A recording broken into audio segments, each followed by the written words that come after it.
Hello, everyone. Good day to everyone.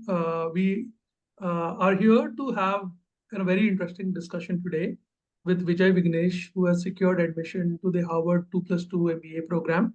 My name is Sumeet Verlekar. I'm the founder of Tilden Global Education. We are a premier education consulting firm. We operate out of many countries and we cater to clients from over 37 plus countries around the world. So with that, I will like to introduce, I have Vijay come on board and introduce himself. Sure. Hi, everyone. I'm Vijay Vignesh Venkatramani, and I'm originally from Chennai, India. I pursued my undergraduate in computer science at IIIT Hyderabad. So, I guess the unique thing about my profile is it was a dual degree. So, it was a BTech integrated with a master's by research where I specialized in AI and healthcare. And I think that connects really well to my profile, which has really been about this technical field of AI and healthcare, a lot of research, so academic research, and also now professionally being in commercial research at a UK-based startup. And yeah, now I guess a couple of years later, going to pursue my MBA at Harvard Business School, a full-time MBA there. Yeah, I mean, what an admit, amazing. So, very interestingly, right, for all the viewers, as you see that we have someone who has a very technical background, right? So one of the things that stood out about Vijay Vignesh is he didn't have like a lot of business experience when he, of course, came and started with us, of course, right? So Vijay, if you could tell us, given that you have a very technical background, right? What inspired you to think about getting an MBA? Uh, MBA again, I didn't have a plan to apply for an MBA from like start of my undergrad or whatever. So it was more of a thought which came up during my final year or right before my penultimate year. Was one of the things was I wasn't completely satisfied by just being in the technical side.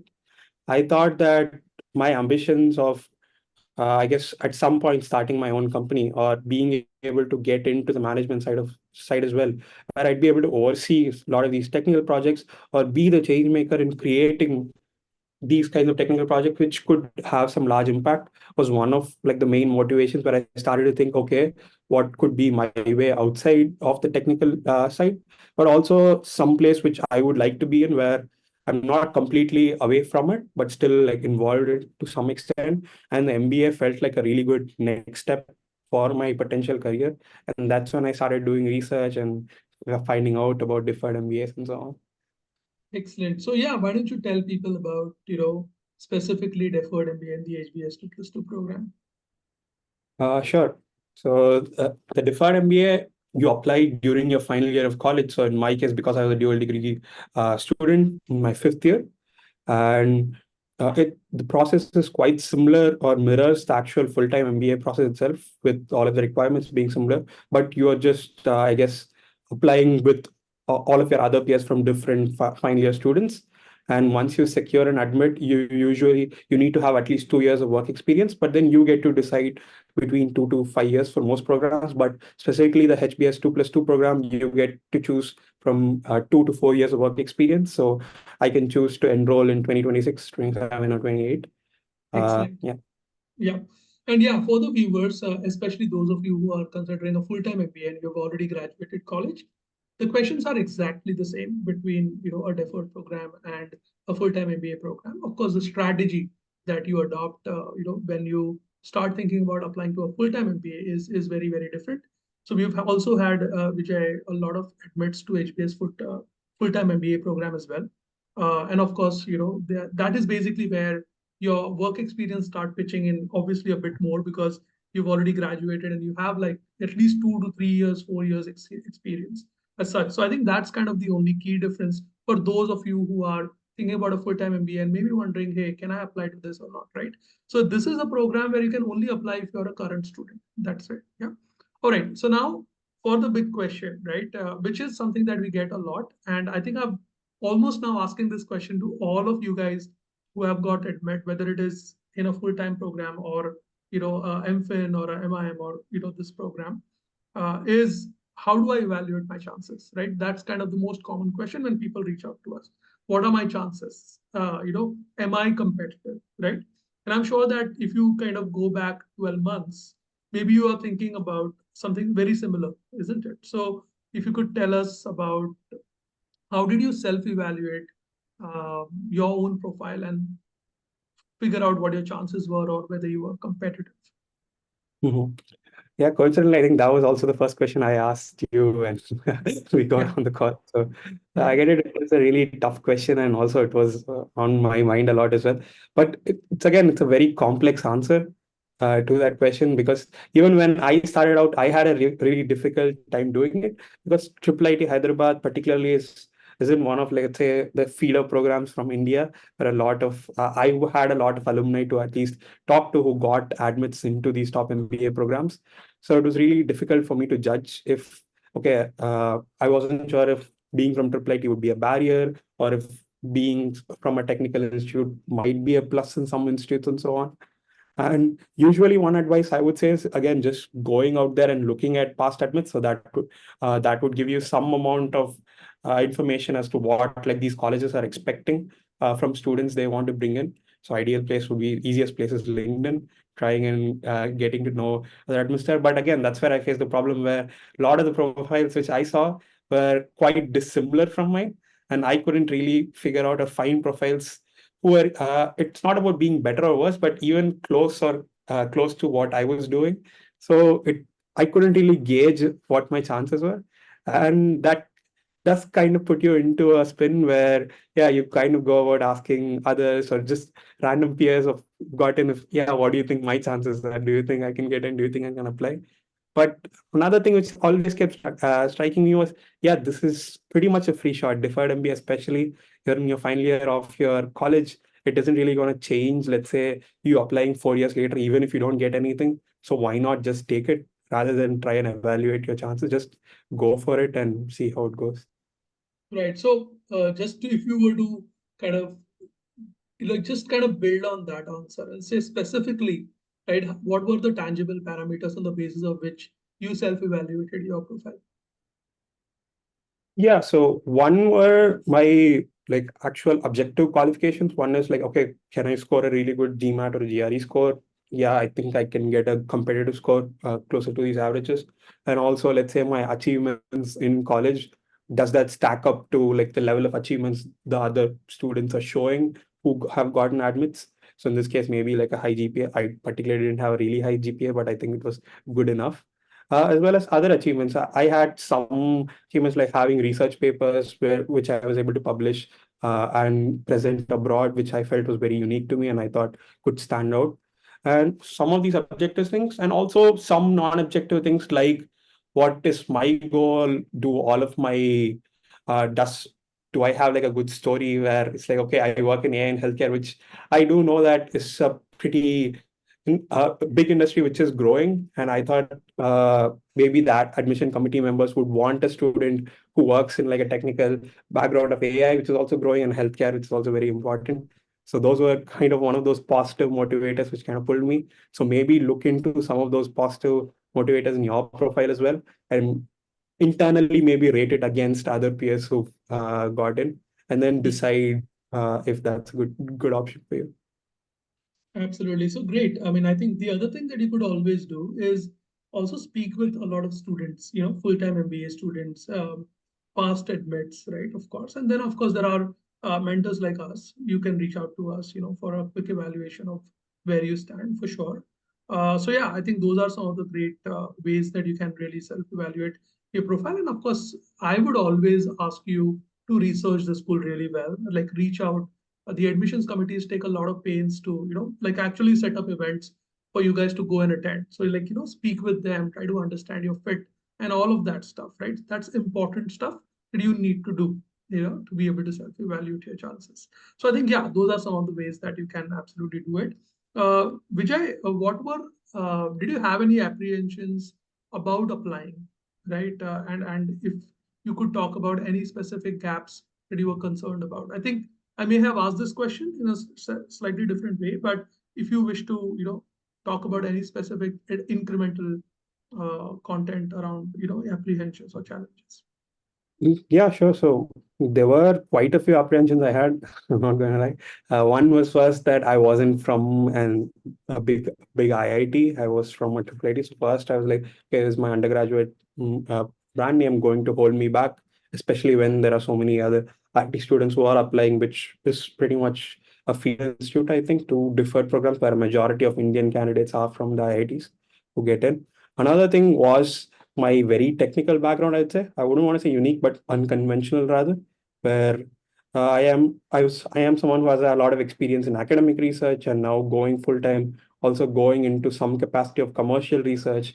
And would an MBA admission committee really want someone who is this technical and doesn't have as much business knowledge from the start? That was also a big apprehension for me. And if my actual achievements were good enough to get me into this program was also a big thing. But yeah, in the end, a lot of which was convincing me was like, again, talking to some of my peers and also, I guess, talking to you, Sumit, and you at least reassuring me that, yeah, you have a unique enough, good enough profile that I think you have a good shot. That was a big motivator. And yeah, the thing in the back of my mind was, what is the worst that can happen? Let me just apply, put all of my effort in. If I get something great, if I don't, yeah, I can always apply via the normal route a couple of years later. Superb. So a lot of research and a lot of positive energy, I guess, right? Is the way to do it. Okay, so now let's talk about the process, right? It's going to be it's a very long process, of course, but in your own words, if you could talk about briefly, right, how your process was in terms of timeline steps, right? Not necessarily the sequential steps, but like just a broad overview of, what the timelines were and, any specific things you did to kind of, remain steady and remain consistent. Yeah, I think I have a very different kind of process throughout because I wouldn't say I was the earliest to start in this process. I think I started around August, September last year, and maybe like October around that time I got in contact with you, Sumit. But by that time I hadn't even written my GMAT yet, and I hadn't really finalized on what my story needs to be or anything like that. And the process was, I would say, quite slow at the start, but then it picked up really well till a couple of months where I finished my GMAT. Got a good enough score in my second attempt where I felt confident that I could, yeah, stick with the score and apply in. And I also started doing some more research about the schools, talking to some of like the alumni from those schools, getting some idea of what like the schools expect and how I need to maybe tailor how I write my essays and all of that stuff. And got started with my essays, but that's when I guess a break happened, especially in my timeline, where I think I finished essays for like four of the schools I was applying. And due to some like college or academic reasons here, where I had some work commitments, I think the timeline for the last four schools kind of pretty much got Mm, delayed till right. the very end, where I had to rush my essays, which wasn't really a good thing. But yeah, I remember like pretty much sending every essay draft with an urgent tag. So, but yeah, but wouldn't recommend that. But yeah, that was kind of it. It did become rushed and it is quite hectic. But yeah, something which did you do need some amount of backing to always push you through. You will have like dry spells or writer blocks where you don't know what to put on paper or what you want to write. It's just yeah, at that time it's just sheer yeah, I just need to get through this somehow and pushing your way through even if you don't feel more motivated is like the way to go, I would say. Yeah. Yeah, it's a pretty long process, right? So, people join at different stages, but overall, we've seen that people who join earlier, right, you just have more time to get through like the different steps. So once you've made your decision, it's always a good idea to like quickly kind of start your research, talk to people, see how you want to approach the entire thing, and then just get on with it. Of course, we had a very interesting cohort this time where um, some people finished all their applications like 2 3 months in advance, and then there were people who were writing their application materials in the week prior to the applications, right? So it really varies, but obviously the former would be better. Also in terms Right. of how people are able to get results, and calls and all that. We've seen that, starting early, planning early, doing all the necessary steps, including school research and whatnot, will really allow you to approach the entire thing with a very cool head, with a very balanced mind, and uh, like under zero time pressure in that sense, if there is something like that. Yeah, Because I there's completely like so agree. many things, yeah, that you guys are dealing with, right? Yeah, sorry, I just cut you off. Probably. No, I was just saying I completely agree because, like, again, be it your final year, you also have other commitments from college as well. Mhm. And for example, if I were to take an essay, which is not any particular, but a final word essay, you can't just be like, okay, I'll sit, I'll complete it in 2 to 3 hours. Giving it more time, where at least if you have that question in the background and you go through your day-to-day activities, you get so many more ideas than maybe just sitting in one place and forcing Right. yourself to put down words. So always having more time is really, really, I would say, important, and may have improved my essays as well if I had given them more time. For sure, sure. I think one of the Uh, key things I would say to Vijay, Vijay's success, all of you guys, is he started the process early and he was really quick, right, to get and start like the first three, four schools. He got done well in time, right? And I think that also created a base, a strong foundation for him to really build on. So that's something that I would definitely, add as a word of advice from my side. So, anyways, coming back to Vijay. So if you were to look at back at your process, right, are there things that you wish you had done differently? I would say one, maybe starting a bit earlier and being more concrete about it. But because when I started the process, I still hadn't fully convinced myself. I was still on edge a little bit till the time maybe stuff started getting finalized. Where I was like, I finished my GMAT, is like, okay, this is happening. I'm going to Mm, start preparing and so on. So I mm, think making that decision early is crucial. Of okay, are you going to pull the trigger? Are you going to do it? yeah. And actually start dedicating time regularly. I think being regular is another thing, especially having a lot of commitments. I think it's a good idea to put this on schedule where you don't just fill in time to write your application materials like essays or resume when you have time during the week, but rather like put in blocks of time every day, even if it is less like an hour or two just to work on your application. Would be really helpful. I think I could have maybe done that if I were to do it again. And also, I think keeping yourself motivated is key. Maybe I guess I wouldn't say start dreaming about attending that particular institute or something, but just maybe just visualizing, okay, how life will be when you get there, keeping yourself motivated throughout the process. It is really difficult because sometimes you're like, yeah, do I really want to do this? Or am I even going to get through this whole process? And it Mm, is mm. sometimes does get very hectic where you need to balance multiple applications and all of that stuff. So somehow keeping yourself motivated, however that like motivation comes to you, I would say. Yeah, so just being resilient and just kind Yeah. of visualizing your own success and really planning like a schedule around it, I think is some of the key things that Vijay just talked to us about, right? All right, so final question, right? A lot of people who are watching this video would love to be in your shoes, right? A year from now. What advice would you provide to future applicants? Um, advice I would say is, yeah, believe in yourself. If you'd asked me a year ago, do you think you'll get into Harvard Business School? I may or may not have said yes. So honestly, yeah, like don't undervalue your chances. I think that everyone can again give it a shot. Like I said, Deferred MBA is a free shot. So please do go ahead, I would say.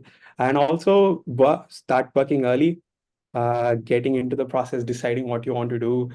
If you feel like, yeah, you are lacking in maybe writing essays well or doing interview prep well, I guess joining consulting service like maybe Tilden would be of great help, which really helped me, I guess, refine my essays and especially my interview prep, which I felt was one of the points where I was quite weak about. So I think starting early, you'll be able to identify what your strengths are. So trying to enhance your strengths and also try and cover as many of your weaknesses possible so that you have like a all-round profile, is like the best advice I can give.